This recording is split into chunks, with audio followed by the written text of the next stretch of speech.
Jeff Gordon, and you're watching Racing America.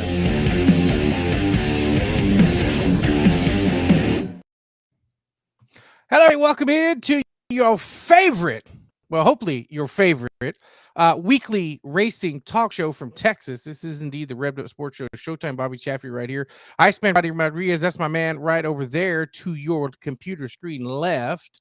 And yeah, partner, we were just talking about it. Weather finally coming to our area for the first time in like 45 days. Oh, my man, it looks like that's going to be the cream of the crop this weekend. Already some races here in the Texas area that have been, I guess, canceled. I guess it has been. Well, postponed to Halloween, yeah. Yeah. So you've had all of that moving around, and it definitely seems like, so I guess we're down to here in our area. We are down to, I guess, only I-37, right? Because I think everything else is kind of washed out at this point. So, hey, man, that's even in North Texas, like I was telling you in some of the pre-show, I'm heading over to TMS for an event, and it's looking pretty bad. So we'll see, man. That's where they get the brunt of the weather sometimes. Yeah, it's always an interesting mix up in North Texas, which is surprising because maybe our friends from Florida understand how big it is from the northern part of the state to the southern part of the state, you know, because it's so long going down that long. But yeah, there's a total different weather pattern that can happen up in the Metroplex with DFW versus what can happen down in the southern section of Austin and San Antonio. So yeah, you know what, like that. What is it they joke about? If you don't like the weather in Texas, hang out for about 5 minutes, and it'll change, except for the middle part of the summer. Yeah, where it's hotter than Hades. Yeah, and it's really weird up there because you get, like, I was watching a couple of different forecasts for DFW just a little bit ago, and they're talking about, like, possibly 4 inches of rain and the wind, and I've been there so many different times. I was down there for a Power Eye event back in I think it was March or April. I went to TMS. It was going to be a one-day show that we were doing up there. Everything looked totally fine, and then it turned into, Bobby, I shit you not, you on a turd floater is putting it nicely with what we had over there, and the wind was out of control. But the folks that have been to TMS, throughout the history of Texas Motor Speedway know that, you're there and you might hear tornado alarms where it's like, been there. Yeah, been there. Yeah. Was announcing it the little Texas Motor Speedway for dwarf race, or our legend car race rather. And they made the call that we needed to shut it down and evacuate the premises. And yeah, that was it. Although I still have never figured out and never found out if it was a weather related thing or if it was a safety related thing, because all the porta johns were turned over sideways. And I don't know if that's because they go through and knock them over to keep people from hiding in them, or if the wind went ahead and knocked them over. Either way, I'd hate to have been inside it if that was a protocol thing. I don't think they just knock, and think they just take that ATV and ram that damn thing over.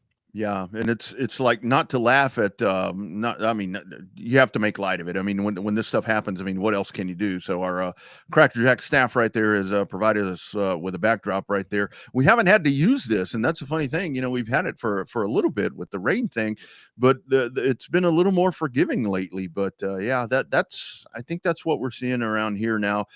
Texas Dwarf Car Nationals, that has been pushed back. So that was with the Lone Star Dwarf Club and the DCRST, they had a big event scheduled up over there at Rocket. So that goes away, and I think they've rescheduled something for I think in November at some point, but it's not the national thing. So that kind of sucks for them. But that's what happens when you get into to this time of the year. And when they were talking about, and that's what really stunk about it, because I saw the dude from Lone Star Club where he was talking about that, and I was thinking, well, what about Cotton Bowl? Because to me, that's kind of the one spot where I'm like, if you got a big event to be run it at Cotton Bowl, because that kind of, to me, is the spot where it's kind of, again, it's kind of out in the middle of nowhere, but it's easier to get to. But I think the Cotton Bowl is located in the state, sort of, kind of right in the middle of stuff. But I think that the Cotton Bowl location as well is not going to be the driest coming up this weekend here in Central Texas. Yeah, it doesn't look like. Lucky for us, we got our show in all 3 days down at Texana, so that was a good time. So yeah. I was disappointed to see, and it did suck, because I'd reached out to Selby Holder to maybe get him on for the Lucky 13 Fall Classic going on at Heart of Texas Speedway. I never got a response, and then about I guess it was about an hour later, you messaged me with the post right there that's been postponed as well, which that's kind of that's kind of a double kick in the nads right there for them. But they are still doing. And I think it's really cool there for Jerry Frederick that they're going to do the Remembrance of Life. That's still going to be going on. I don't think weather's going to, mess that up, but they'll still be doing that at Heart of Texas Speedway. Check out Hot Speedway on Facebook for additional information there. But yeah, the Fall Classic goes by the wayside as well. Yeah, crazy. Lots of racing stuff in our area. It sucks when it's the big shows. Well, it sucks on a weekly race, right? Yeah. But as we'll talk to Tim about it later on, when these big races get impacted by weather, there's so many factors you have to think about. Traveling, people with hotels, people with the condos that they rent, especially down there in Pensacola for the week with the Derby, and so many factors when you have a big show like this that you got to usually make the call remotely early. Yeah. And that's a lot of times is what happens, because you just have to, you're worried about losing your own ass as the promoter, but then you got to worry about everybody else too. That's where it's been the last couple of times that I was able to get down to Snowball, where I would, when we would go, it was usually, hotel, whatever. But I know, I mean, the last time vividly, I remember the last time I was down there, we went down and it was a Saturday that was just horrible. I mean, it rained all day, Bobby. It was so bad when I was there. And I was staying with some friends, or I actually wasn't staying with them, but I got invited they had an Airbnb. And this was like a house, and it was the SEC championship game was going on. It was Texas, or it was Georgia and Alabama that were playing that year, as they usually do. And we spent all day there, and we still got the race in on Sunday. I think that wound up being, hell, that may have been a doubleheader. Or no, I think they ran the flake on Monday. But it all worked out. But yeah, that is so hard when you get into that, to where people are so quick to want to, when you have to make that call. But when you're in big show season, this isn't just folks from, traveling from 30 miles away. I mean, these are folks from other states and so forth. And it gets really, really hard and really, really tough to make that call, because there really is so much on the line that goes into putting these shows together. Yeah, it's just crazy. I mean, the amount of, I think nowadays the plight of the promoter, not that we're trying to, make light of the promoters, but I mean, it really is. It's not as simple as just flip them lights on anymore. You No. got to coordinate everything with your streaming and your traveling and everything else. Then you got to worry about trying to get in a rain date if you got a series that's coming in. Like, it's so damn complicated. It's not like it used to be years ago, because you have so many factors.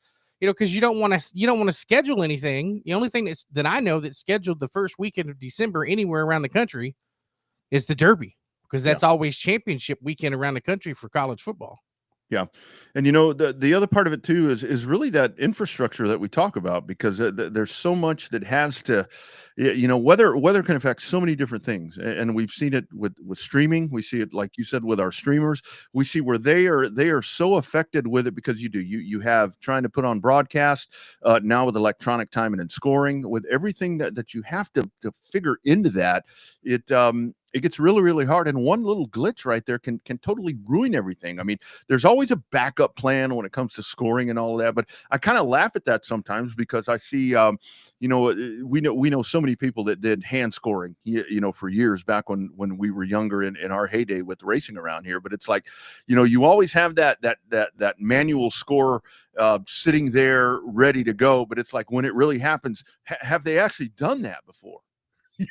Yeah. And it's like, you're so, with My Race Pass and Race Monitor and all, it makes it so nice. But at the same time, there's a lot of equations that need to be figured out when all that's going on. Yeah, lots of craziness. Most tracks still have both, have the hand score and the electronic scoring too. So usually it just has to be done just in case. I mean, most good race directors always have a stopwatch handy too, for in case the stopwatch, Yeah. Yeah. in case the timer don't work. So. Yeah. Yeah, no doubt about it. It is. Oops, sorry about that, Bobby. You really do have to have all of that stuff ready to go, because you don't know what you might run into. As Bobby mentioned, we're going to talk to Tim Bryant here in just a matter of minutes as we get set for the World Crown 300 coming up at Cordele Motor Speedway. That's going to be quite the show. We'll get a weather update from him. Hopefully, that's not something that he has to discuss with us. But before we talk to Mr. Bryant, let's kind of give you a preview of what's coming up this weekend at Cordele.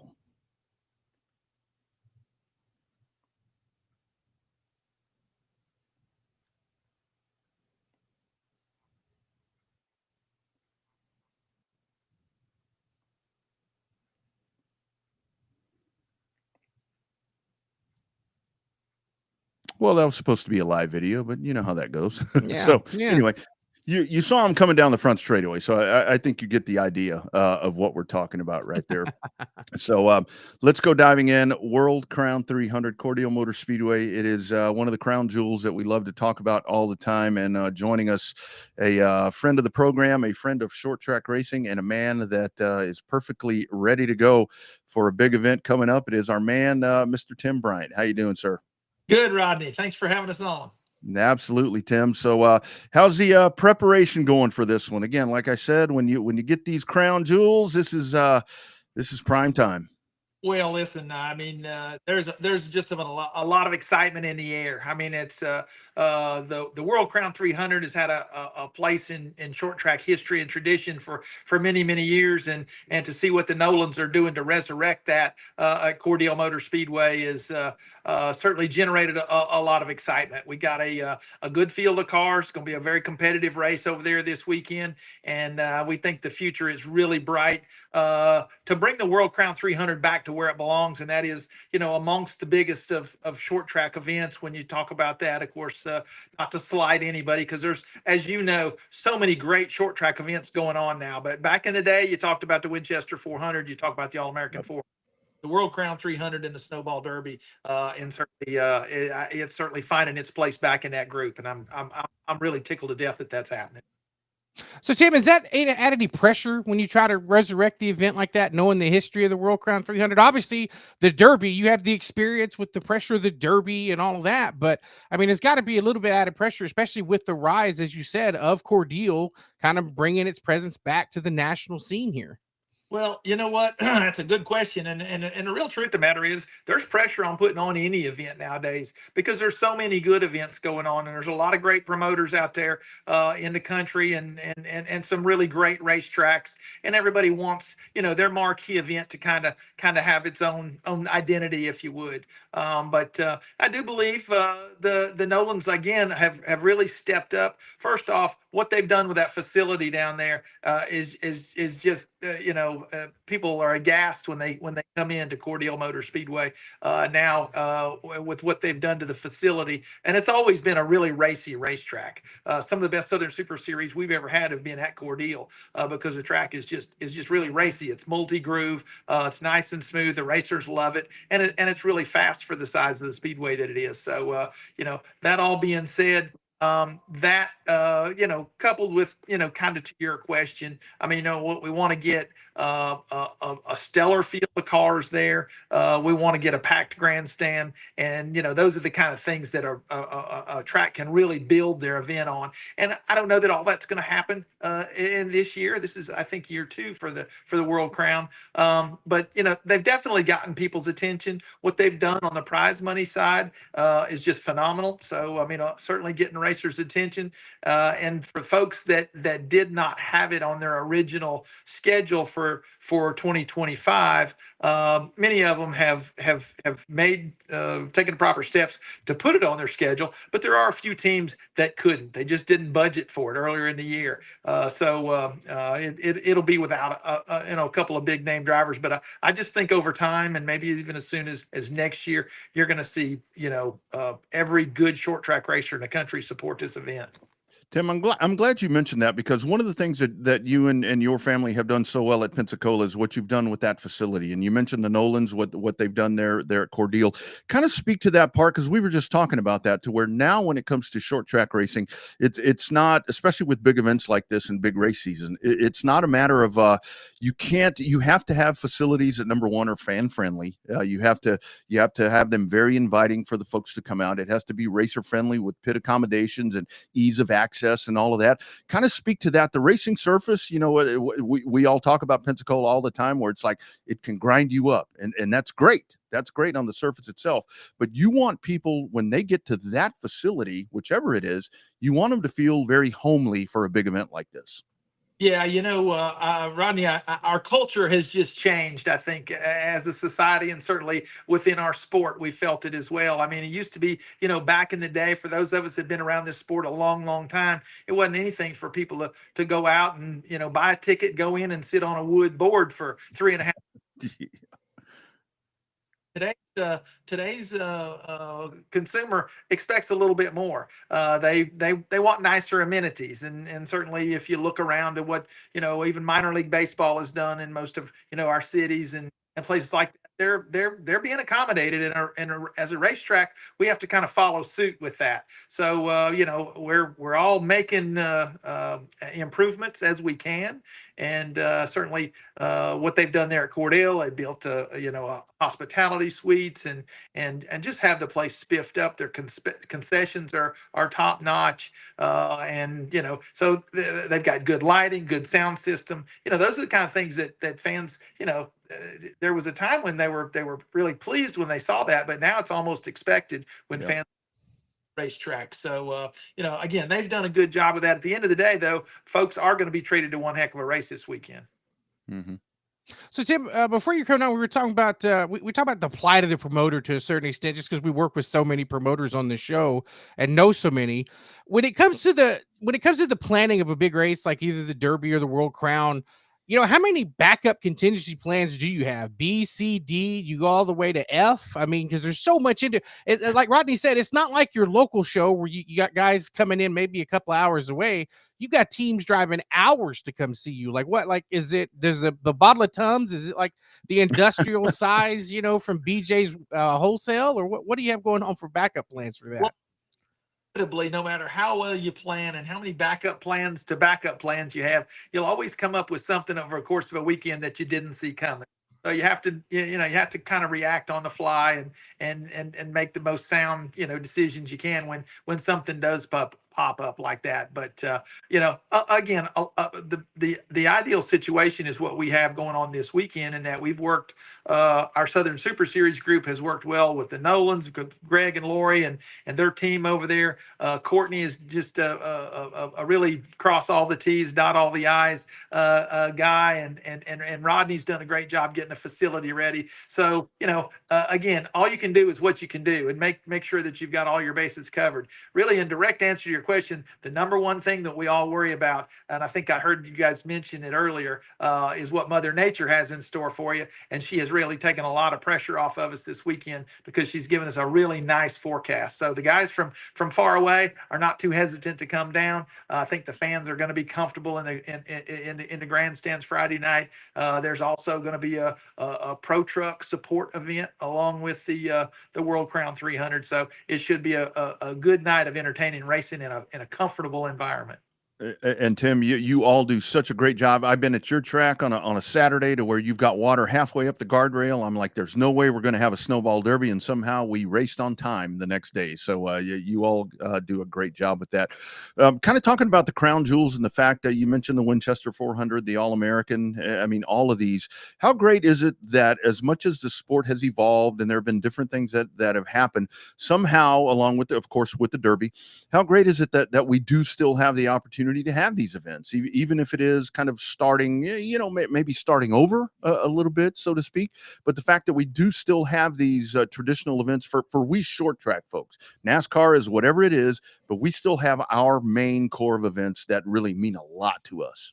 They do mean a lot to us, and we it's testament to a group of old school racers that are keeping the tradition alive on these type of events. And then of course we've got a good young crop of hardcore short track people that maybe they think NASCAR.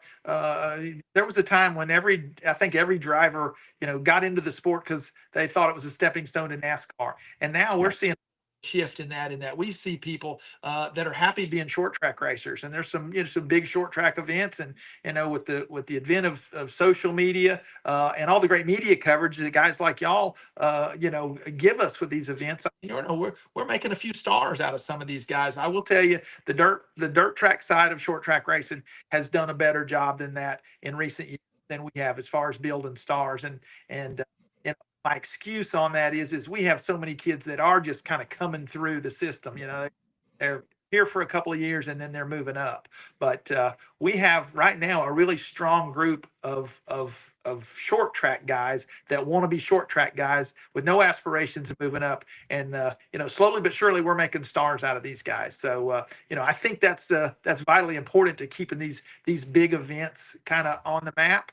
We'll see some changes. I mean, there's discussions about, do guys really want to run 400 laps at Winchester? They want to run 300 laps at Cordele, 300 laps at the ball. But right now we're maintaining tradition, and who's to say what's down the pipeline for those type of distance races. But right now, I think the fans are kind of getting what they're asking for.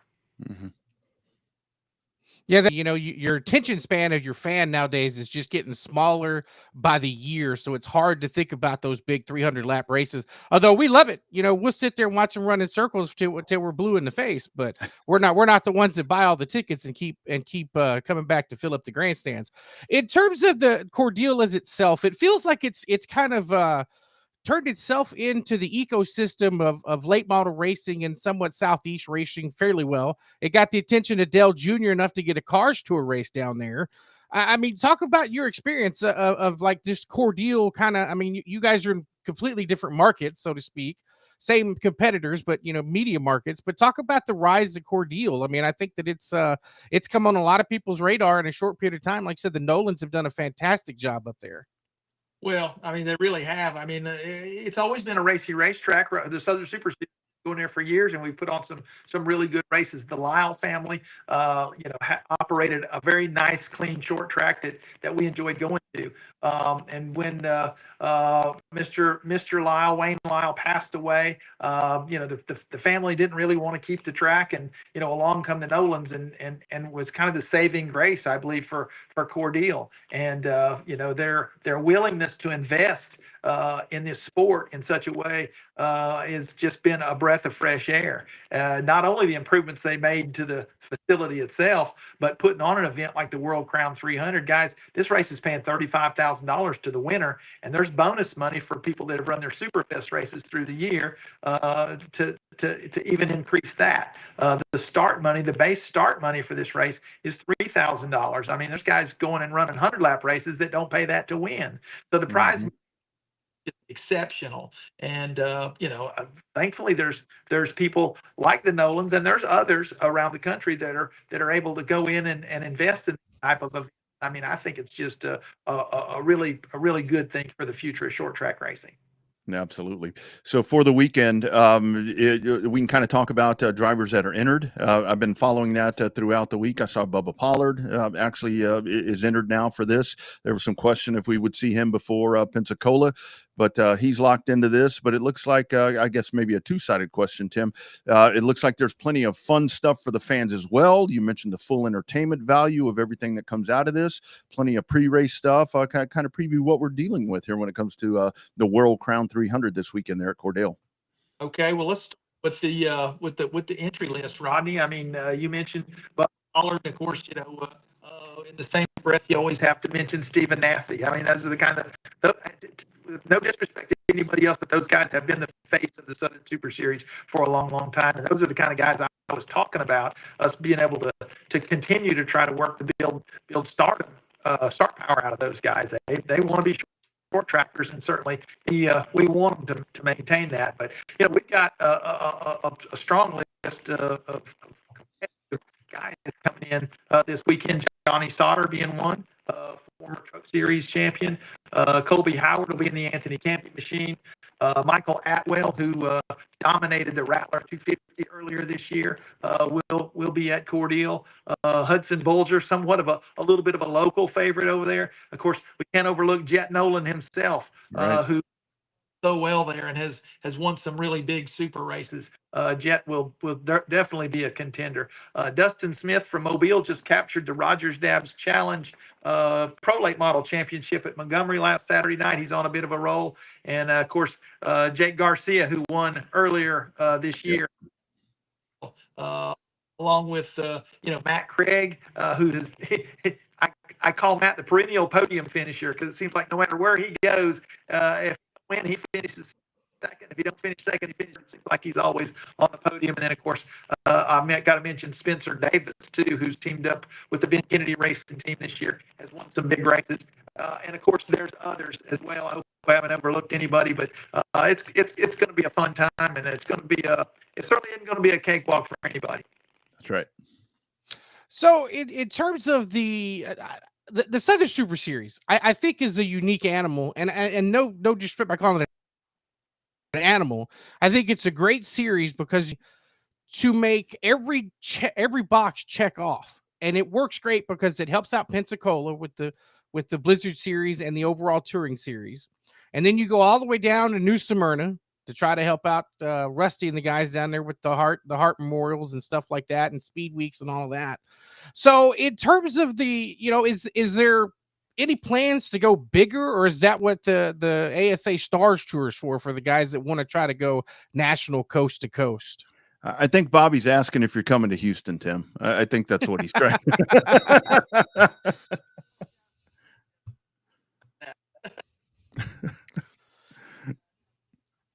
Get on it. I mean, as far as a national tour, the ASA Stars National Tour is kind of it. I mean, it's got 12 marks event. They've got a fantastic program for the guys that commit to those 12 races. The prize money is good, and their plan money, as we call it, is good. And of course, with that, we combine on a couple of those races with the Southern Super Series. But you know what, we're fine being a regional tour. We kind of want to stay in the Southeast. Not everybody wants to go to Wisconsin to run races, and so for those guys, they could chase a Southern Super Series championship. But we work really hard on our schedule so that we don't overlap. So I can run our regional tour and run the ASA Stars National Tour if he chooses to. So that's kind of where we're at. I mean, our Super Series is in its 13th year now. So we're kind of proud. We don't try to be something we're not. We're just a group of guys that want to win and help racetracks put on good races. And treat competitors fair and have to be prize money for them along the way. Yeah, absolutely. Last one for me, Tim. Kind of tell folks where you get additional information coming up for the World Crown 300. It's going to be spectacular. Weather's cooperating. So tell folks, and of course, you can catch it right here on Racing America as well if you can't actually get to the Speedway. Absolutely, yeah. We're looking forward to having Racing America on hand. By the way, I also got a mention for folks that want to Ordeal, and it's a beautiful drive over there. It's a really quaint, gorgeous town. I always enjoy it. But Mr. Nolan has brought in a motorcycle stuff. Going to be on track right before the start of the 300 between the pro truck race and the 300 on the schedule. That alone would be the price of admission. Anyway, that being said, Southern Super Series has all the schedule information. Of course, CordellMotorspeedway.com has all the information as well there. Cordell's a great little town. Fun to go to, and we look forward to it every year. I think there's this weekend concerning Speedfest 2026. So look forward to that. But we'd like to invite folks to come on out and check us out in person. And if it's too far to go, I certainly will be on Racing America. You betcha. All right, Tim, well, the best of luck this weekend over there in Cordele for the 300, and I'm sure we'll talk to you again before the Derby, because I think this is the year the stars are lining up that Roddy and I get a chance to go back to Pensacola and have a good time for about a week and tell the stories that get the racers to tell the stories when the mic's off that we wish they would tell with the microphones on. So best of luck. Glad Mother Nature's taking care of you this weekend, and we'll see you soon. Guys, we appreciate your time. You bet. Take care, Tim. There he goes. Tim Bryant, one of the most influential people when it comes to operating these events in the World Crown 300 coming up at Cordele Motor Speedway. And that list that he was going through right there of drivers, that tells you it's going to be a pretty stacked field. And I think for a lot of us, when it comes to the weather that we've been talking about here in Texas, Bobby, it's going to be a good day to be checking out Racing America. I think it sounds like. Yeah, definitely going to be the right weekend to kind of stay at home and stay abreast of the racing action. And I'm looking forward to this race. I mean, I remember when it was at Peach State, for years, that was right down the road from my grandparents' house when we would spend the summers in there. I've only was able to go to Peach State one time. and it was amazing. It's like walking into the grounds of San Antonio. This just big old fast half mile down there in kind of north central Georgia, if you will, for the lack of a better way to try to describe it. But it was a lot of fun. I mean, then we just found out I guess a month ago that they lost Lanier for good, and developer deal there with the Lanier Raceway that was their NASCAR regional powerhouse track for years. Number of different late model stars came out of there to move on up to the Cup Series and all of that. And so, Georgia's, I'm glad to see Cordeal, work. It's a little further north tracks, Yeah, but yeah. like Tim said, it's a great drive. I mean, there's a lot, it's pretty countryside up there. I mean, I'm just saying that just because my kinfolk live up there, but it's a good little drive, especially from Pensacola. That's a little bit of a chug right there. That's a good 4 or 5 hour chug at least, depending on how fast you're going with the racing trailer. And the thing about it is to where, like he was talking about right there with all of these big events, and we see it on the dirt side as well. But I think where dirt, it may be, and he alluded to this, to where dirt has done such a good job with what they've done with big events and so forth and so on, to where it's a little more regional. But yeah, when you get into Winchester, when you start talking about now with Cordeal there, it's they're all around the same time of the year. And I think a lot of folks could say, I mean, look, ultimately the end result is everything ends the first weekend of December at Five Flag Speedway. I mean, that's one. That's it. That's the destination point. Yeah, that is the one. So when you see, yeah, if you have 25, 27 cars, and I start seeing people say, well, the car count's down. Well, yeah, some people just can't do that.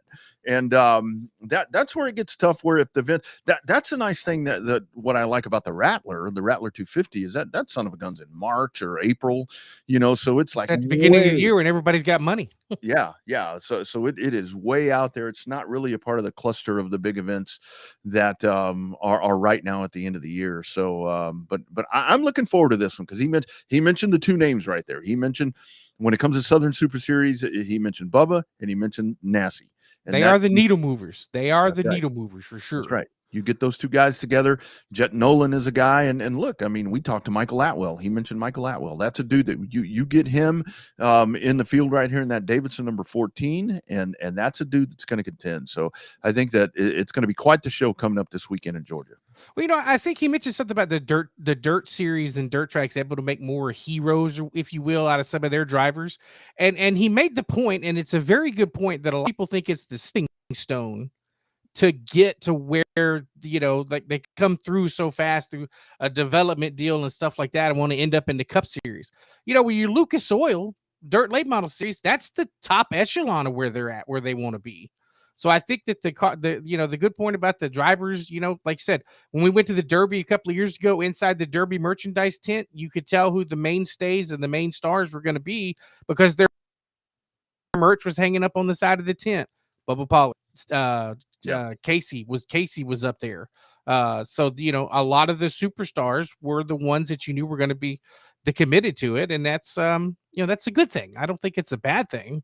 That dirt may have more established stars, because that's there's other places for the super late model drivers to go, and some of them don't make it and come back and have a perfect career short tracking it across the country. So yeah, I think it's a really big thing there, like Tim talked about, to where you do have folks that are, and I think a lot of times we say that they are satisfied with being where they are right now, and it's not. I think the word that needs to be used more, he didn't use this word. I think he used the right word. It's they're content in being in short track racing, because that really is.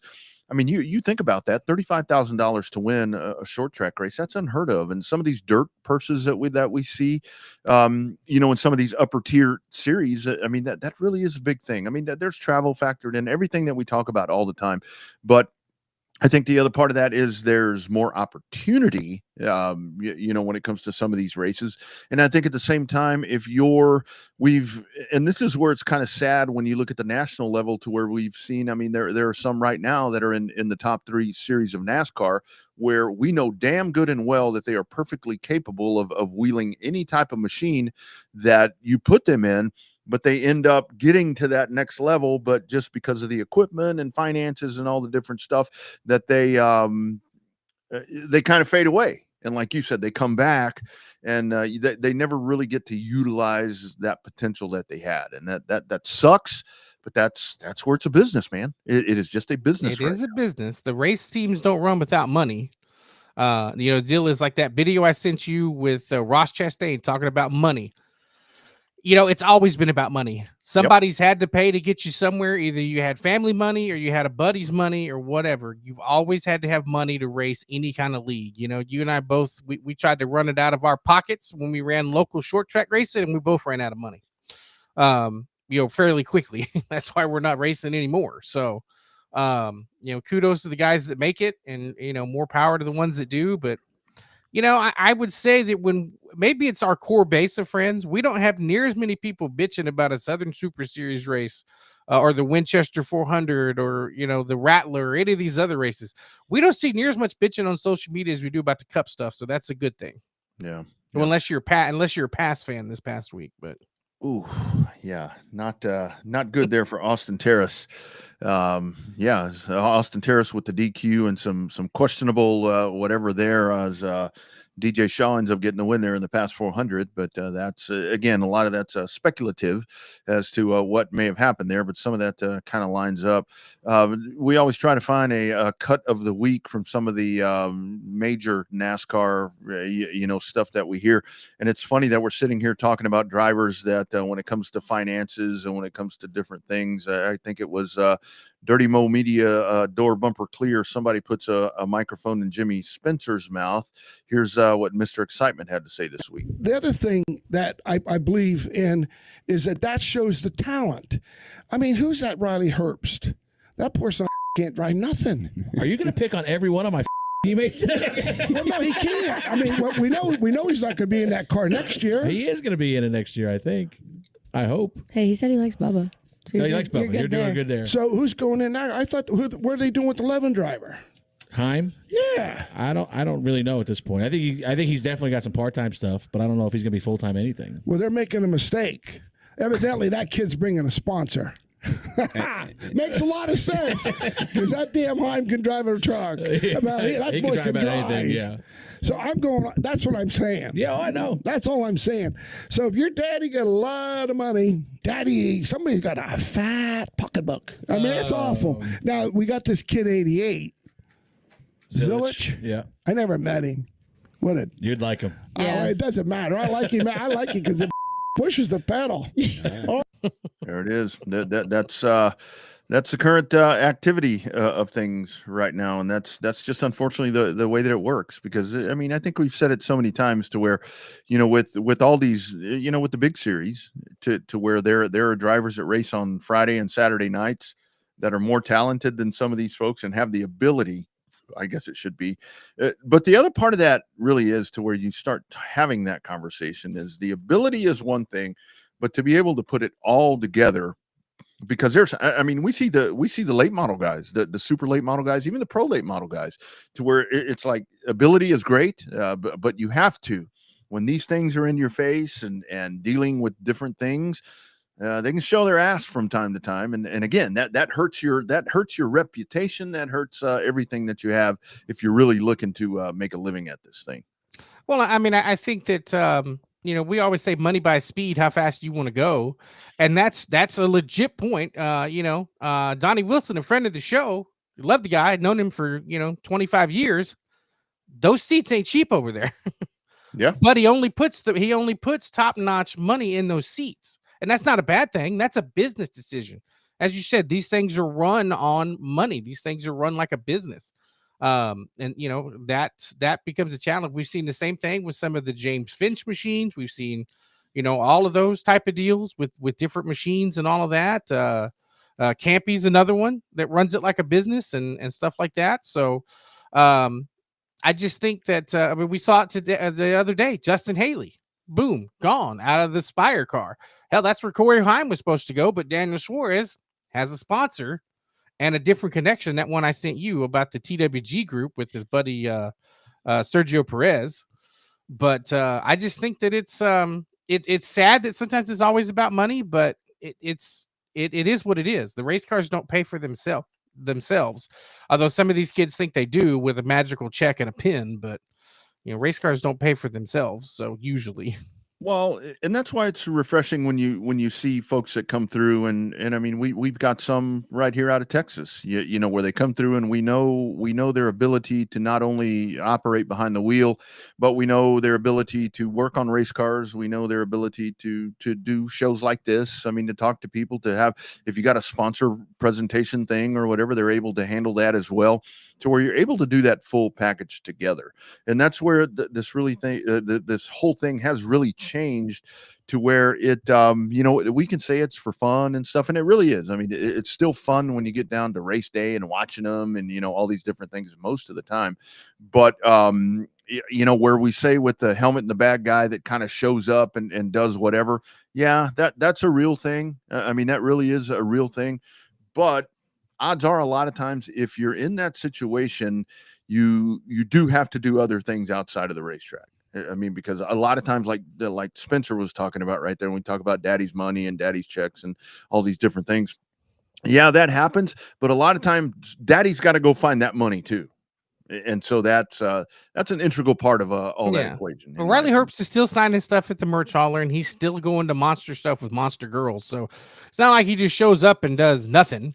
Everybody makes the weekend appearances at the haulers. They're signing the merch and stuff like that. So it's all about money, but at the same time, these guys work for it too. Yeah, absolutely.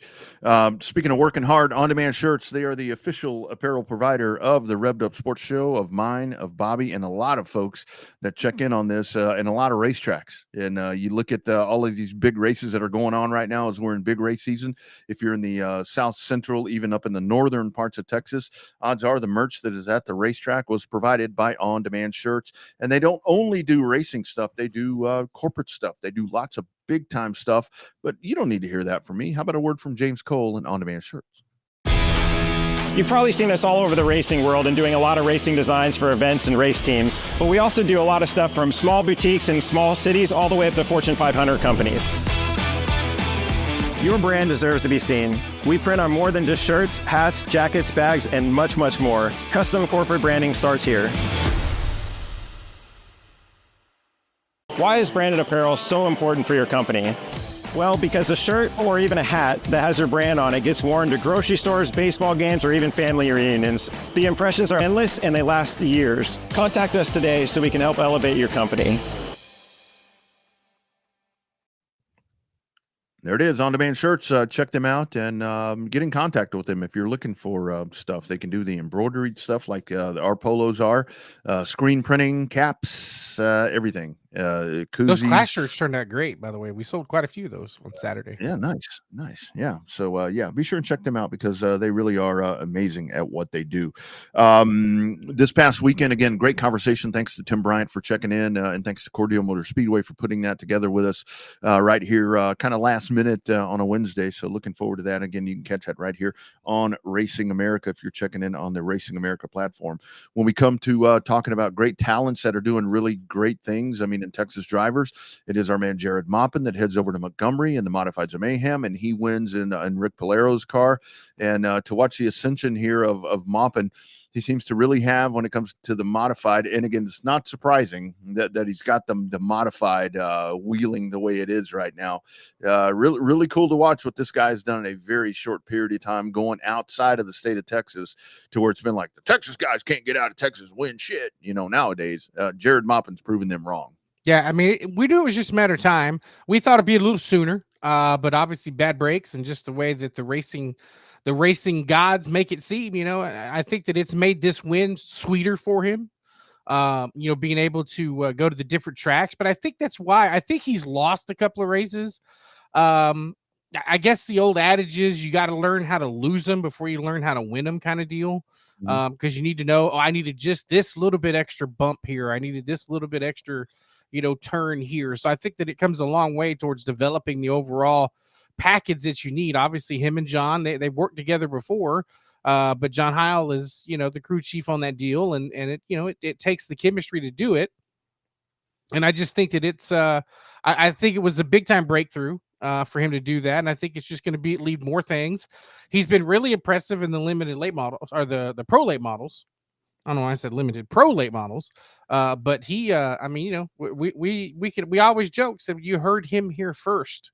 Same thing with Caden Honeycutt 4 or 5 years ago. You heard him here first. And the thing about it is, especially with the modified, when you get outside of Texas, it is very much, especially with modifieds mayhem, it very much is a different scenario because yeah, you know, when you go to a different track, I mean, that's the thing with Houston, it's a 3/8 mile, and that's the one where, like, we kind of nudged Tim there talking about with Houston, to where it's like you do talk to a lot of people from you know, further out in the southeast, and it's like we like the bigger tracks. You know, it's not a 3/8 mile deal right here, but when you put Jared at Montgomery, and then with that great equipment, and I think that's what's been so great for him. When we talk about opportunities and different things for people to ascend themselves, Jared's a great example to where he wound up. I mean, he has impressed enough that he ends up in that stuff right there, Bobby, and that's some of the best that you're going to find. And I'm not talking about the best in Texas. That's some of the best shit you're going to find in the country. And when you get a dude in that and driving a John Heil Pro Late model and driving a Rick Polero Outlaw, I mean, that's a dude where I think that when we get to Pensacola, because again, everything ends up in Pensacola, I think that when we get down there in December, that there's going to be a lot of people. Now they're familiar with the guy, but I think here's that opportunity. And how many times have we seen that in Pensacola in December, to where it's like, this dude burst on the scene, and whether it's in any of those divisions we just named, this guy does stuff, and it's like, shit, where'd he come from? I mean, how'd that happen? They're familiar with Jared Mopin. We know Jared Mop. That's right. They've been getting that wrong. They've been getting that wrong all year. Not that I throw shade at other announcers for getting names wrong, because I do it all the time too. But yes, we know Jared Mopin. They know Jared Mopin. Yeah, absolutely. So looking forward to that one. There is we can Vera Reels too. We know them too. Oh yeah, exactly. Modifieds of mayhem. Despite some of the other conversation, I did have a short conversation with Stan Narrison a little bit earlier this week. They are actually going to be at New Smyrna in November. I think there was something about maybe being in Houston. I think maybe that final race in Houston is going to be a big. And again, we'll confirm this, but I can only speculate that that's going to be a higher paying modified race, but not a modifieds of mayhem race that weekend. They're going to be at New Smyrna. So that's how that will all work out. You know, because I was thinking, you think about Texas, right? About how, you know, there are guys coming to Texas 10, 12 years ago. That was a different story. You know, when you had the mods as the top class in Houston, and there was, you know, 20 a week racing at the Palace of Power, you know, those guys could go anywhere in the country and win. And they did. Same thing with late model guys back. You know, Chris is one that went out and won. Casey Smith's another one that kind of went out and won. Hell, he won a Southern Super Series championship there at Pensacola one year. So I think that, you know, that's how much the times have changed, where the Texas racers have realistically fallen off the map because they really don't travel. Jared is the only one doing it. And historically, it's always been, you know, where I see that. I know a lot of times in the past, people would say, you know, that the Texans traveling, which they did. I mean, you go back and you look, and it's kind of funny now because like some folks kind of frown upon going to the Derby or going to Pensacola or going to Mobile or whatever, but it never really was. Even when we had what I would say were, you know, thriving asphalts. I mean, we can say San Antonio, Houston, Corpus, we'll throw Kyle in the mix right there. Other than Texas Big Shot 250s, no outsiders have really clambered to get here. You know, we had a few one and done ones that came out and did it. Right. We can't forget Bailey Curry. Bailey Curry is another one you heard here first. Yeah. He traveled. But it was, you know, it's always been the Texans would go because those have always been the hot spots for pavement racing, where it's like you wanted to race at Five Flags, you wanted to race at Mobile, you know, back in those days. So it's always kind of been that. And I mean, who travels now? The legacies.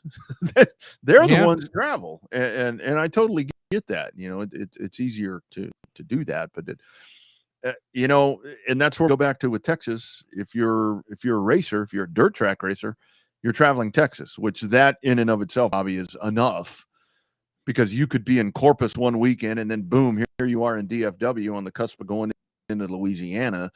So it's a lot, you know, but your races pay. I mean, you know, You know, Dalton Faulkner won $15,000 in 6 weeks in a factory stock. Yeah. $10,000 in Louisiana and almost $6,000 in Edna. So Yeah. I think that's you know, that class has the I was going to say affordability, but there's nothing really affordable I about a would say factory those stock cars anymore. don't cost a lot to run. I mean, they're stock. Yeah, stock in name and Mhm. front hubs only, I guess. Mhm. But those cars, you know, they pay a purse. You know, I mean, like I said, you got the big one that paid $30,000 to win at Boot Hill for a Yeah. stock car. I mean, say what you will about factory stock. I mean, it's still, granted, they're all purpose built, you know, machines, but I mean, that's a short track race to pay $30,000. That's not on a national scale. It's a great big regional show that gets national attention. Yeah. Not enough national attention, but it gets national attention. Yeah. Yeah. No, I mean, there are plenty of them. I mean, there are plenty of them, and it costs a lot of money. I mean, it really does. No matter what you do. I mean, you sit here and you watch. I mean, it's never more evident than in asphalt racing. You know, with some of these big shows, and I see it in dirt too. And I think the dirt people just don't really want to wrap their heads around it. But there's not a lot of. I mean, well, let me take that back. When it comes to big shows, you do have the open trailers that show up, you know, and so forth. But everybody's boss hogging when they go to these races. When it comes to these guys that are going to be, when you start checking off people that are going to win races and are competing, they probably ain't rolling up in a open trailer. You know what They I ain't mean? rolling up in no dually and no 36-foot trailer either. Right. Yeah. So anyway, just the nature They're of the toters.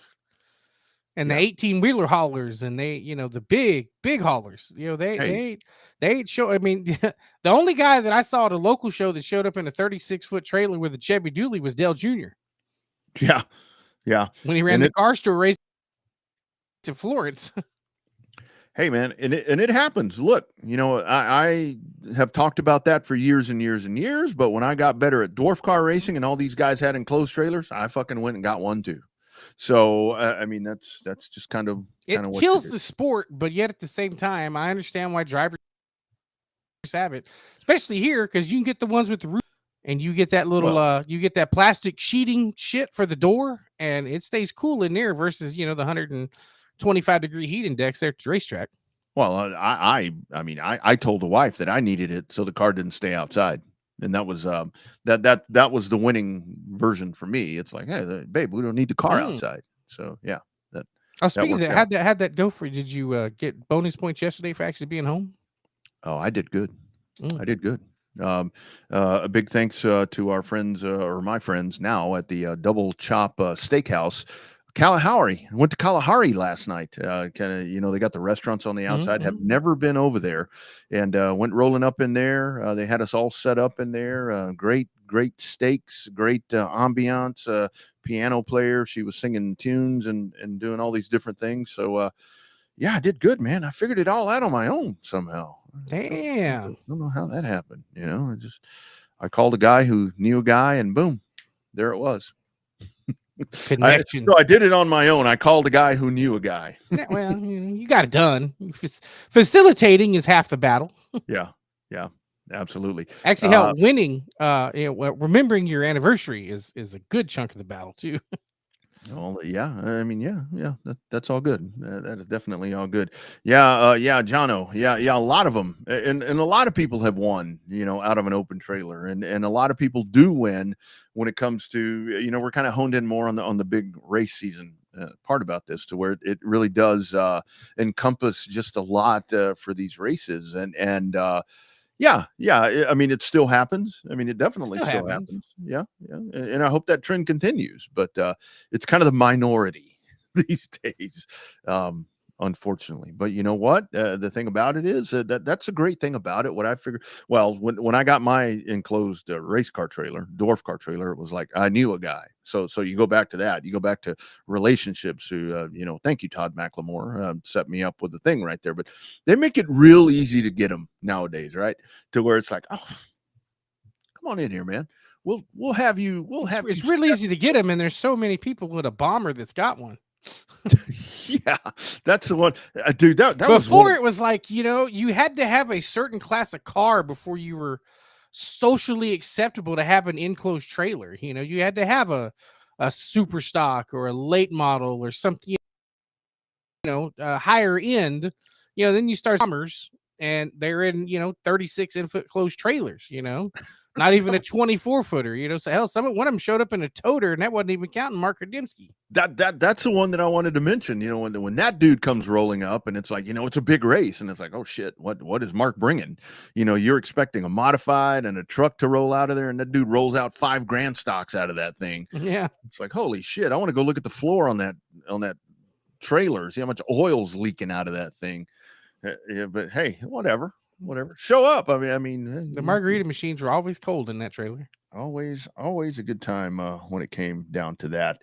One that is coming up, and I hope that the weather does work out for this one, but I got a feeling it's not going to, is so I guess now I've been really confused on this whole Rev thing with the Revolution Raceway Park.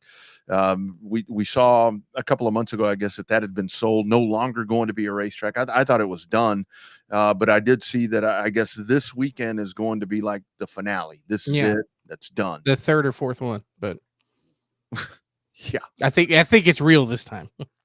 Well, I always see these different things to where it's like the deal has been done, the contract has been done, but it's like, look, man, I learned this getting paid in real estate. It's like when that sumbitch is closed and funded, the deal is done. So don't hold out hope. Don't hold out hope, because I think, as we damn well know as race fans, there's a lot of people that have run through these different parts and talk about doing all kinds of crazy things with all this money they have, and they ain't got a pot to piss in. So you never know. The Rev may survive. I don't know. Yeah, it's pretty crazy. That was one thing I was going to ask Tim, and luckily we didn't have time to do it. But we always talk about the guys and gals, or the companies that own their own racetracks and are able to invest in their own property. Tend to be the ones that are the most successful. It's hard nowadays to see it. It's a very, very limited number of people that are able to do it. But I think that goes a long way. The Nolans, they own the place. They're able to invest in infrastructure because you don't have to pay the lease. I mean, you got to pay the bills, but you don't have to end up, have to have the extra expense of leasing it out from somebody else and putting your money into something that you don't own, because that's kind of not a great business plan, but I don't know. I mean, that's but I mean, Pensacola there is, his deal. So I think that it's we see it. I mean, I see it at my hometown track with the way that. Well, and that's where it gets so hard, because we're at the time right now to where, when it comes to these tracks that are leased, to where it's like, okay, racing season ends. Racing season ends in November, March, whatever it is, but that lease payment does not. So it's due every month. And I mean, with that, and like when the cold sets in, I mean, you got to go out there, you got to do different things, you've got to heat buildings, you've got to do, I mean, whatever. And I think somebody would have to correct me, somebody that knows better with dirt tracks, but I would think that if your racing season ends in October, I think you still have to go out there and water the dirt and do all these different things, because you can't just let that shit sit there till March, because you're going to get out there and it's going to look like, the Baja 1000. Well, I know TMS there for a while. A couple times we went, it looked like a cornfield. So. Oh yeah. And that's where, it is hard, because the bills don't stop. And that's where we've heard Marianne talk about it in the past, to where it's like, and I saw that they're actually doing something in November. I think they're doing some kind of truck show or something. Yeah. Different than their normal avenue. Right.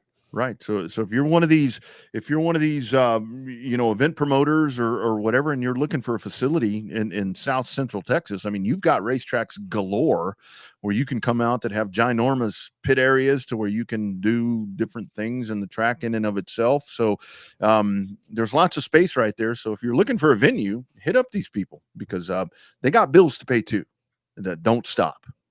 Yeah. Well, they're just like everybody else. The bills never stop. That's right. Cars Tour. Cars Tour is all said and done with. Well, I guess that was the end, right? Pro late models. Keelan Harvick wins. Landon Huffman is your champion when it comes to the late model stocks. He had the bump and run there at the end with Quapple. Man, I love the Cars Tour. I mean, I really do. I really and truly do, and love how it's ascended itself into different things. But man, when the company cars are winning everything, that's why I see people kind of rumbling around a little bit, where it's like, It makes it uncomfortable. yeah, when It puts it makes that little bitty elephant get just a little bit bigger. yeah, And a little bit bigger. When it eats more cheese, it gets a little bit bigger. It's a little bit bigger. Yeah, when you get KHI, if that's even a thing still, but when you get Harvick's cars winning and all these Hendrick development drivers winning stuff, it's like, okay, come on. I mean, how long before? And again, I mean, this is where we go back to where we've seen in the late model. I think the late model stocks are a little bit different because we've seen Jared Fryer, for example, that not running a full tilt of the tour, but when he comes in, he's mega competitive and always in, winning races and top threes and doing different things. So I think it's still a very level playing field, but it's just where you get into these things and it's like, yeah, come on. It's, company cars winning that kind of sours it a little bit. Yeah, a little bit, but I still say the Cars Tour is too big. I think it's gotten too big for what it is. I mean, realistically, and the sad part is it puts on better numbers than an ARCA race does. Well, the one show did anyway. Better for one thing. Yeah. Speaking of numbers, did you see head to head? Nobody bitched about the cup ratings this week from Talladega. Oh, I saw them bitching. They were bitching. It went down a little bit, but higher than 23. But it did beat F1, which I don't understand that race because it was packed cheek to cheek at that place. And Verstappen won by 10 seconds, something like that? 10 seconds. And they were cheering every damn lap. Never understood that about Formula One. Yeah. That's a cup race when Shane wins by 10 seconds a lap. Shit, they have a conniption fit, one because the foreigner's winning, and then two that the foreigner won by that much. I think that's kind of the difference there with because it was about 1 million people there when it comes to the viewership, and I was kind of talking about that on Sunday on X, to where that was going to be a really good barometer, I thought, because you had them both. You had them both in a time slot on network TV where they were both head to head with Fox and CBS with NFL games going on. But I think where NASCAR, what I liked about that was they started an hour earlier, but ended an hour later. And an hour later, yeah. But Formula One had their pre-race on. I haven't seen pre-race numbers. I know that. So it was 2.556 million for NBC and 1.5 million for ABC on the Formula One side. But the other part that I kind of mentioned on there that I thought was really funny and so true was I thought that both of them were going to have a really good audience, in that first whatever quarter window that you were going to have, and then at 3:25 the Cowboys were on, and look, I'm a Cowboys fan.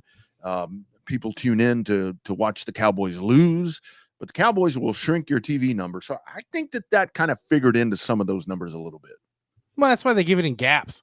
You talk about your prime viewing or whatever, the peak audience, they give you those kind of numbers or whatever. So it does make sense. Speaking of peak viewing numbers, did you talk about that on TSU this morning? The thing I sent you about the Super Bowl going to get moved to President's Day in 2027? No. I didn't mention that. That's more. To me, that's bigger for NASCAR, I think, because that's why they're redoing. That's why NFL's redoing their television rights early to add in the extra game to push the Super Bowl back a week to President's Day 3-day weekend. Yeah. It and that only makes sense. But like I mentioned to you, I mean, it's. I think that's one of those things where if you have a Super Bowl plan to where you plan to like not be in the best shape to work on Monday, to where you kind of figure out ways to not do that. I'm not telling you to call in or do whatever, but it's for a lot of people, it would be one thing. I think if it was, I don't know, what's a holiday, 4th of July. Yeah. Where you had 4th of July, to where that's more of a universal holiday. Yeah. Universal holiday. Yeah. To where the President's Day, it's like, not everybody's going to have that luxury when you call it a 3-day weekend. But here's what I was thinking about when that happened. But again, this is so, especially when it comes to that time of the year and it comes to, with the weather and so forth. I mean, imagine something to where if like in the old days, the Daytona 500 started at 11 a.m., 11:30 our time Central, an hour later Eastern time. And then you had all of that went, and then boom, there's the Super Bowl. Shit, that would be a day. I think that would be. You want to talk about massive NASCAR ratings? I think that would be, well, I don't know. You got all the Super Bowl shit that is 6 Yeah, hours the before the 6 game. hour, 6 hour pregame for the Super Bowl to talk about two teams for 6 hours. Yeah. Yeah. So We're two people in the case of Kelsey and Taylor Swift. yeah. Yeah. But it's, yeah, you know, I kind of saw that coming. That's 2027. And I saw people outraged. Well, what about 2026? Are we not having the 500 in 2026? Yeah, dipshit. Come The on. schedule got released 2 months ago. Yeah. It's like, do you really have nothing better to complain about than that? Come on. You're reaching. And I think, I mean, I think the NASCAR number, I think 2.556 million people for an NBC race at Talladega, I think it's pretty good. Pretty good. I think that's great. To be Not honest rocking with the you. but not rocking the boat, but that's anything not involving a football, probably the highest rated sports telecast of the weekend. Yeah, absolutely. And I mean, with the ABC number, you know, for the folks that want to say that with Formula One, the number was low. Well, yeah. Did you see, like you said, did you see how many people were there? Hell, Yeah. you ain't got to watch it when you're live. Just wait till next year when it goes to Apple. Ah, man. Yeah, you know, that's where I think that I have seen some Formula One folks that are kind of up in arms a little bit about that. But I have talked to people as well to where it's like, well, you know, we'll just watch it there. And I think that's where it's a different demographic and mindset from the NASCAR fan to where it's like, oh shit, we can't find it, whatever. They know where it is. They're just going to get over there and watch it. You know, Netflix, you got to have a subscription to watch that shit. So that's how a lot of people found it, and probably a lot of F1 fans. Again, not to stereotype anything, most F1 fans probably already have Apple TV. A little more affluent audience. little different, little different. But I will tell you one thing too, as we are after 8:00 here, and again, if you're just joining us with the Texas stuff, you have had several races, Waco, Rocket Raceway Park, so forth and so on. Those have been washed out already. Hasn't even started raining yet, but this forecast is a can't miss. So they say, you know, it ain't gonna rain, right? Because they said it's got a 80% chance of rain. And last I watched it, 6. Yeah, it's going to go the other way. It's going to go the other way. So yeah. So just if there was an event or is an event that you're planning to attend this weekend, doesn't matter where. It looks like everything's good for the World Crown 300 at Cordele, as Tim Bryant was talking about. I think you're good there. Of course, the streamers will have you all covered. I know. So you mentioned, I think we talked about Spire. So Suarez, now it's official. Good landing spot for him, I think. Yeah, I think it works out. I mean, you know, Justin Haley, unfortunately, he was in line to take over the 48 for Hendrick, and now he's out at Spire.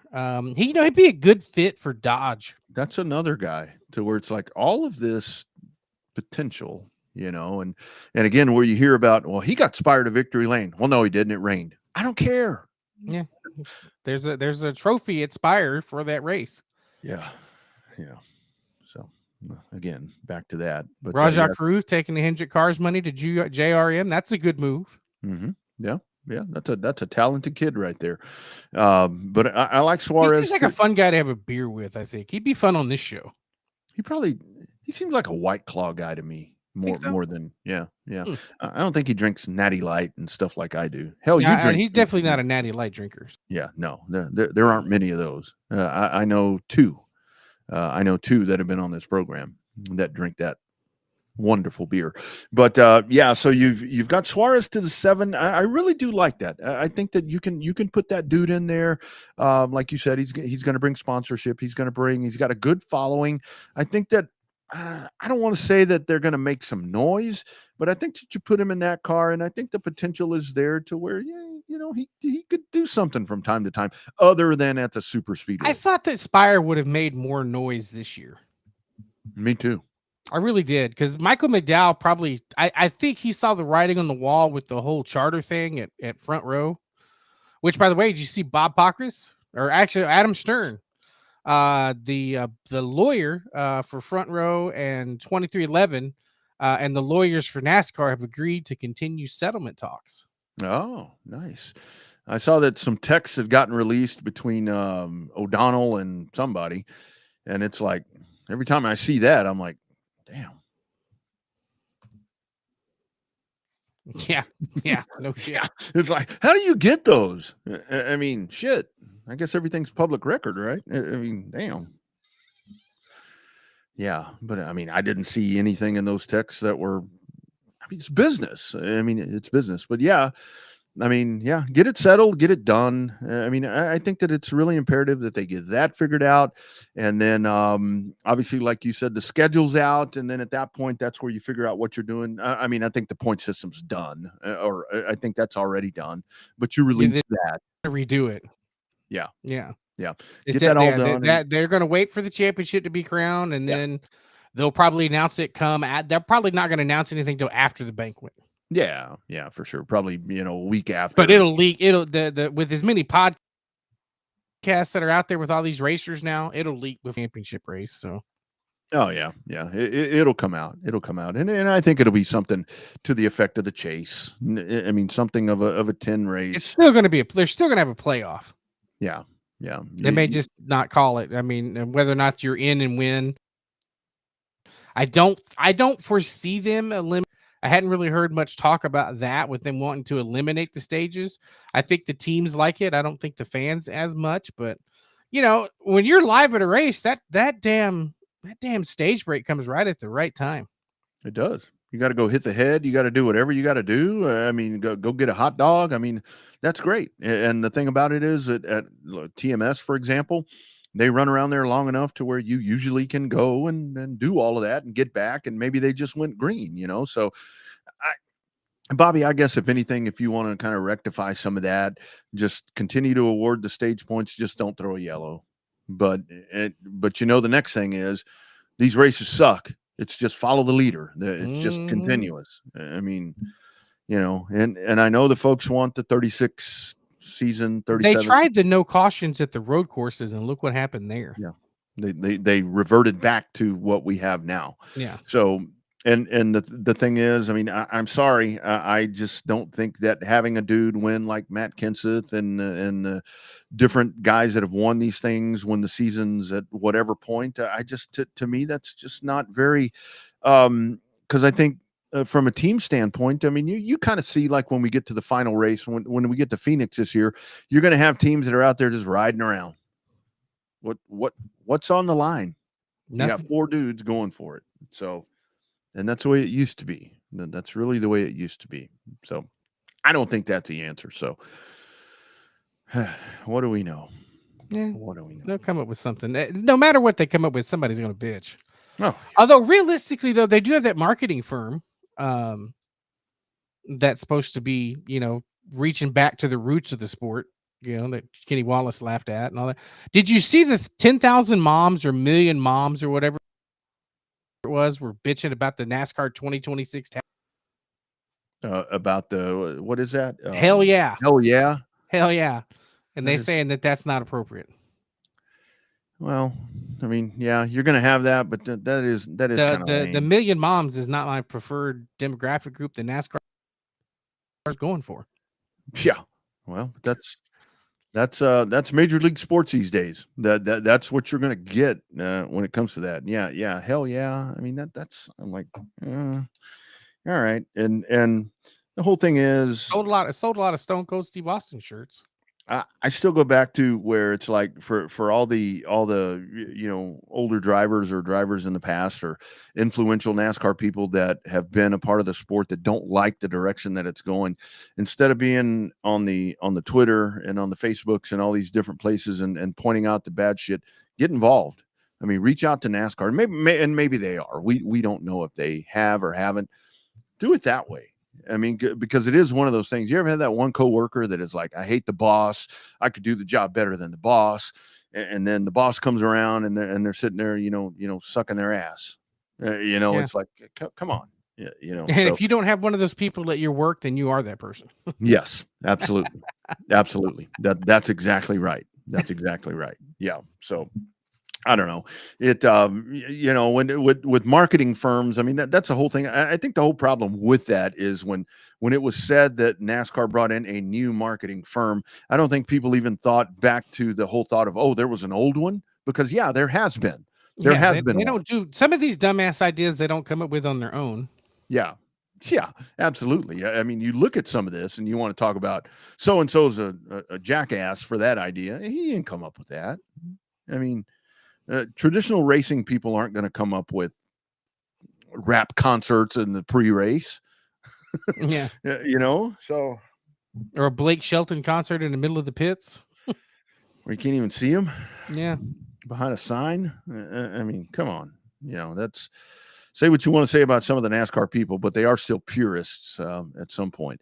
NASCAR purists, Bill Venturini, finally the deal. That's it. It's going to be weird not having the Venturini Motorsports around anymore. And I cut some sound up of Bill Venturini, not Billy, Bill Venturini talking about stepping away. And I think a lot of people can kind of resonate with some of the thoughts that Bill says here. It's time. I'm very grateful that my health is good. So my wife and me, I should say my wife, I won't say me, but my wife had said, it's time for us to enjoy our life and move on. The only thing changing in this whole company operation is three things. Me and my wife are leaving, and we're moving actually to my building right next door, and the name on the building. So how long before he gets back in? I'm getting out, but I'm going next door. I'm going next door. That doesn't usually work out real well. Yeah. You walked out that door and saw your name on that building, and then all of a sudden you don't. I don't know how long that's going to last. Yeah, what a run. And if for some reason things don't work out right or not with what Venturini Motorsports has done for so long, I guarantee you that he will go next door and maybe try to help out a little bit. Yeah, definitely. I'm sure there's a consulting contract awaiting him. Absolutely. But I get it. I mean, a couple of different things that he said right there. My wife decided, tired, Usually the deciding vote on most things. Tired of the shit. But anyway, think about this with Venturini, and we can do this in the off season, is like compile the list of people that have driven those cars. When we talk about people that have come through the ranks and continue to escalate themselves, man, how many people have driven that have done amazing things in motorsports? Well, just in the last 5 years. Yeah, in the last 5 years, exactly, when they became the Toyota affiliate. Yeah, they've owned the ARCA series, and they owned the ARCA series when the ARCA series was good. For the folks that say the ARCA series is no good. Speaking of that, I will tell you guys, Bobby, I've sent you a couple of screenshots and so forth. The NASCAR 25 video game, the ARCA cars are fun as F to drive. They have no horsepower. You can sit in there and you can kind of tweak them up a little bit, different things with setup, but those are fun to drive. Because it's like you can, so you jump on that thing, you do a quick race, and you build your own car and you're your own person or whatever, and you race against those guys, depending on what level you put it on. But when you do career mode and you go through that, it's like it seriously is. It's stressful. It's like shit, and you have a budget to work with. It's like, okay, you made $2,800 this week. What do you want to put towards chassis? What do you want to put towards engine? And it's just like regular racing, to where it's like, that's not enough. My car sucks. It's fun. Highly recommend that. NASCAR 25. ARCA trucks. My Rover here just fell off the edge, just blind ass. Oh, well, that's it's the excitement of being on this program. I mean, he loves being on this show. He's a star. I'll tell you, he's a star. But check out NASCAR 25 if you get a chance. It's working on getting a new system. I finally have the wife agree. Actually, she didn't really agree. I just told her I was going to buy one. She's like, fine, buy one, get it over with. She knows if I buy one, I won't be on her side of the house. I'll be stuck on my side of the house. It'll keep you occupied. It will definitely keep you occupied. I've got to at this point to where it's like college football 25. That racing game now is really taking up a bunch of time. And PGA 25, it's like I'm good up here. So anyway, but good stuff. Good stuff. Great show tonight, my man. Looking forward to a fun weekend. Like we said, if you have racing plans, be sure. Good luck to our friends at I-37 Speedway as they continue to be the outlier in the South Central Texas area that's hopefully going to be able to get a race in. And if your race has been rained out, get your ass to Pleasanton. Go on up there. They will take great care of you. Very hospitable. Facilities are good. I mean, get on up to 37. They got a brand new wall ready for you to hit. So yeah, go check it out. Yeah, I think they'll get rain, but I don't know. As dry as it is down here, because they got a lot more rain up north than we have. So yeah, it looks like from everything that I've seen, I mean, it looks like here in our area, we might get impacted, but when it comes to when you think about Pleasanton, that's a pretty good ways over there. You know, it's not a lot of folks associate it right, like we've said so many times, associate it right to San Antonio. It is not in San Antonio. It's about 40 miles south of San Antonio. Yeah, I guess southeast. Yeah. So I think they're going to be fine. I think they're going to be good. We wish them all the best. Late models, factory stocks. I mean, they've got a loaded card that I hope people show up for because they need a good one to. Well, they got the redneck stress relief coming up, I guess, next week. But when it comes to hardcore on the racetrack action, this is it for them after a very challenging year. So they need to finish with a sprint. Announced, and then they had that wall fall. Sheesh. So yeah, they missed a good at least 2/3 of their season down there. Yeah, absolutely. All right, man. Rest of the week for you. I'm pulling out of here tomorrow about midday. I got to pick up some stuff, and I'm driving to Fort Worth to TMS to probably sit in my hotel room all weekend. How about yourself? I don't actually have anything planned. I've got to work all week because I took off last week to go to the Clash. But this week I have a bye week for both UTSA and Texas State. So there's really nothing to do except for watch some racing on Racing America. Hopefully I probably got a little bit of honey-do list to catch up on, and I'm working on some Halloween decorations and stuff around the house. So there you go.